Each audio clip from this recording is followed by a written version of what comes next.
ജനങ്ങളെ ജാതീയമായി തരംതിരിക്കാനുള്ള ജാതി സെൻസസ് ഉപേക്ഷിക്കണമെന്ന് ദേശീയ മനുഷ്യാവകാശ സമിതി സർക്കാരിനോട് ആവശ്യപ്പെട്ടു.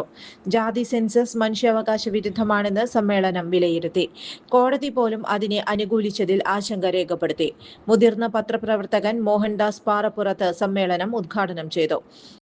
മനുഷ്യാവകാശ സംരക്ഷണം ദേശീയമായും അന്താരാഷ്ട്രപരമായും അവതാളത്തിലായിരിക്കുകയാണെന്ന് അദ്ദേഹം പറഞ്ഞു. UNO പോലും മനുഷ്യാവകാശ സംരക്ഷണത്തിൽ പരാജയപ്പെട്ടിരിക്കുകയാണെന്ന് ഇറാൻ അമേരിക്ക യുദ്ധ പശ്ചാത്തലത്തിൽ അദ്ദേഹം സൂചിപ്പിച്ചു.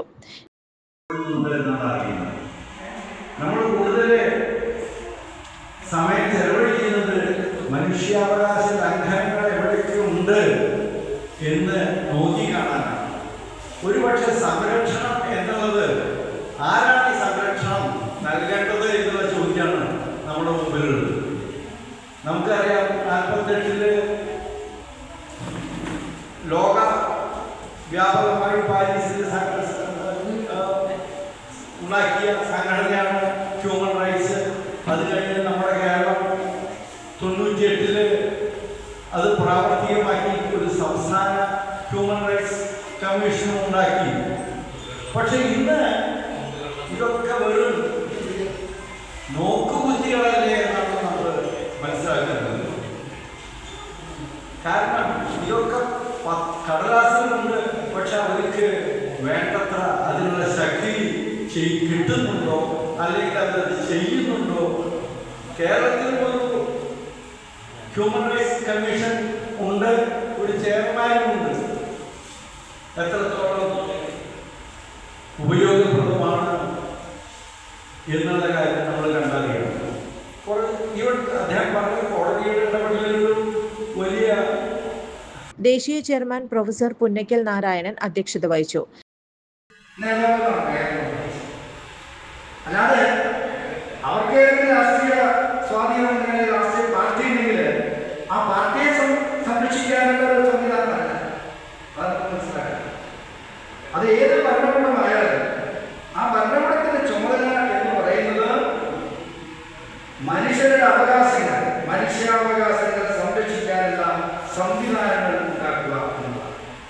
എവിടെയൊക്കെ മനുഷ്യാവകാശം ലംഘിക്കപ്പെടുന്നുവോ അതിനെതിരെ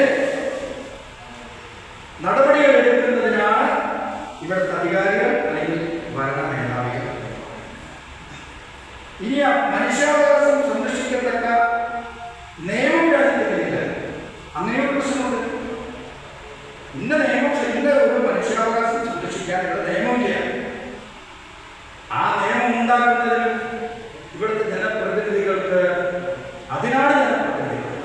നമുക്കറിയാമല്ലോ, ലെജിസ്ലേറ്റീവ് അസംബ്ലി MLA-മാരും MP-മാരുടെയും ചുമതല എന്ന് പറയുന്നത് തന്നെ, MLA-മാരുടെയും MP-മാരുടെയും ചുമതല എന്ന് പറയുന്നത് തന്നെ രാജ്യത്തെ മനുഷ്യാവകാശം സംരക്ഷിക്കുന്നതിന് വേണ്ട നിയമങ്ങൾ ഉണ്ടാക്കുക എന്നതാണ്. നിയമങ്ങളെ ഭേദഗതി ചെയ്യുക, അതിനനുസൃതമായി മനുഷ്യാവകാശം സംരക്ഷിക്കുന്നതിനനുസൃതമായി ഭേദഗതി ചെയ്യുക. ഇത് പറയുമ്പോൾ എനിക്ക് വളരെ. ഗാനരചയിതാവ് C. രാമചന്ദ്രമേനോൻ മുഖ്യാതിഥിയായി. National coordinator George Thomas, CFI സംസ്ഥാന പ്രസിഡന്റ് അഡ്വക്കേറ്റ് തോമസ് കുര്യൻ എന്നിവർ പ്രസംഗിച്ചു.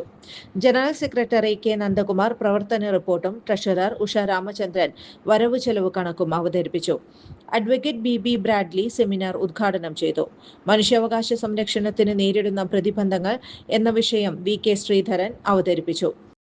Professor VP Jones, TN Nambeesan, P. Sivanandan, Wilson Pandaravalappil, G. Ranjith Kumar, Eloor Gopinath, Radhakrishnan Parappuram, KH Siddique, Sali Thomas, Unnikrishnan Viruppakka, P. Rajalakshmi, Sandhya Arakkal എന്നിവർ ചർച്ചയിൽ പങ്കെടുത്തു.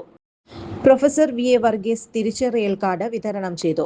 ദേശീയ ഭാരവാഹികളായി professor Punnakkal Narayanan, KA Govindan, Usha Ramachandran, K. Nandakumar, professor VA Varghese, doctor AK Sivadasan, Wilson Pandaravalappil, George Thomas എന്നിവരെ തെരഞ്ഞെടുത്തു.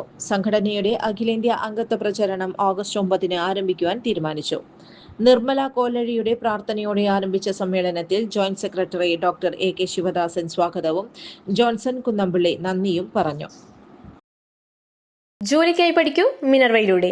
SSLC +2 കഴിഞ്ഞവർക്കായി സ്കിൽ ഡിപ്ലോമ കോഴ്സുകൾ, അലൈഡ് ഹെൽത്ത് രംഗത്ത് അസിസ്റ്റന്റ്, കൂടാതെ ജോലി സാധ്യത ഏറെയുള്ള oil and gas instrumentation, hotel management, fashion designing, pre primary TTC. Degree കഴിഞ്ഞവർക്കായി മികച്ച ജോലി സാധ്യതയുള്ള ഹ്രസ്വകാല കോഴ്സുകൾ, PG diploma in hospital administration, PG diploma in logistics, കൂടാതെ ഹോസ്പിറ്റൽ മാനേജ്മെന്റ് MBA കോഴ്സും. Minerva academy skill and professional studies Thrissur, ഒരു ISO സർട്ടിഫൈഡ് സ്ഥാപനം. വിളിക്കൂ 9895841933. കൂടുതൽ വാർത്തകൾക്ക് ഞങ്ങളുടെ ചാനൽ സബ്സ്ക്രൈബ് ചെയ്യുക. ഫേസ്ബുക്ക് ഫോളോ അപ്പ് ചെയ്യുക. വാർത്തകൾ വേഗത്തിലറിയാൻ Anytime News.